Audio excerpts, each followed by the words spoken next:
कित्येक मंत्री भ्रष्टाचारात गुंतलेले आहे। बाकी डिटेल्स नक्की पुढे आता या पत्रकार परिषदेत आम्ही मांडू। बाकी 3000 कोटीचा भ्रष्टाचार कशा पद्धतीने झाला आणि या सगळ्या स्थितीमध्ये या सरकारने ठेवलेल्या मुख्यमंत्र्यांनी ठेवलेल्या चहापानावर बहिष्कार टाकण्याचा निर्णय आम्ही घेतलेला आहे। कारण ज्या पद्धतीने सत्ताधारी पक्षांची मस्ती वाढलेली आहे, एक बबनराव लोणीकर सारखे आमदार जे मंत्री राहिलेले कॅबिनेट मंत्री हे सांगतात तुमच्या पायातले बूट, तुमच्या पायातले चप्पल, कपडे सुद्धा सरकारने दिलेले, अशा प्रकारची मस्तीची भाषा म्हणजे ब्रिटिशाची ही सुधारित अवलाद आहे। आणि अशा पद्धतीने वक्तव्य करणारे लोक नंतर मग भ्रष्टाचारात अनेक पद्धतीने गुंतलेले लोक, मग संजय शिरसाट असतील, आता बुमरेंचं प्रकरण नव्याने समोर आलेलं आहे।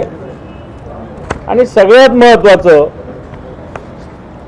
मराठी या भाषेवर या महाराष्ट्रात होत असलेला अन्याय, हिंदीचं सक्तीकरण करण्याचा प्रयत्न, नवे सक्तीकरण करणार, या सगळ्या विषयाला धरून या सरकारच्या चहापानाला जाणं आम्हाला संयुक्तिक वाटलेलं नाही। मग मुंबई अदानीच्या हवाली करण्याचा प्रकार असेल, देशाच्या सरन्यायाधीशाचा या महाराष्ट्रात केलेला अवमान असेल, ड्रग्जला सरकारचं प्रोत्साहन असेल, शक्तीपीठ मार्ग जो आवश्यक नाही तो करण्याचा अट्टाहास आहे। आणि म्हणून या सगळ्या विषयामध्ये निश्चित अधिवेशनात तर आम्ही आवाज उठवू, परंतु सरकार या सगळ्या विषयात पूर्णपणे अपयशी ठरलेलं आहे। सरकार कायदा सुव्यवस्था पाहू शकलेलं नाही। सत्ताधारी पक्षाचे लोक वेगवेगळ्या गुन्ह्यात सहभागी आहेत। पुण्याचं हगवणे प्रकरण आपण बघितलं, आत्ताच एक प्रकरण आलेलं आहे, एक मुंबऱ्याचे ठाण्याचे जे राष्ट्रवादीचे नेते खुनाच्या प्रकरणात सहभागी आले, ज्या व्यक्तीचा खून झाला त्याची पत्नी इथं आलेली आहे। आणि सत्ताधारी पक्षाचेच लोक वेगवेगळ्या गुन्ह्यामध्ये सहभागी आहे।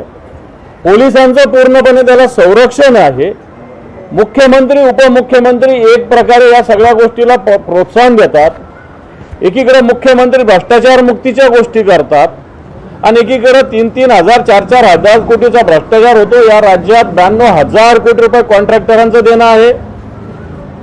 जलसंधारणाचे 903 कामं या सरकारने रद्द केलेले आहेत।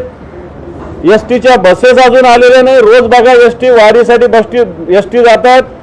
काल एक एसटी दाखवली की 3 नटवर चाललेली एसटी आहे। आता सकाळी एक एसटी दाखवली की तिचं शॉकअपच नसलेली एसटी आहे।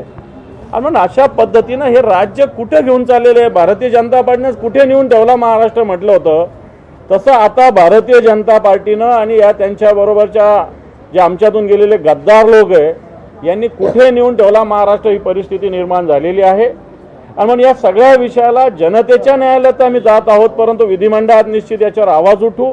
परंतु या सरकारच्या, कारण हे सरकार भ्रष्टाचारी आहे, हे सरकार बेईमान आहे, हे सरकार शेतकरी विरोधी आहे आणि म्हणून या सरकारच्या चहापानावर बहिष्कार टाकण्याचा निर्णय आम्ही घेतलेला आहे।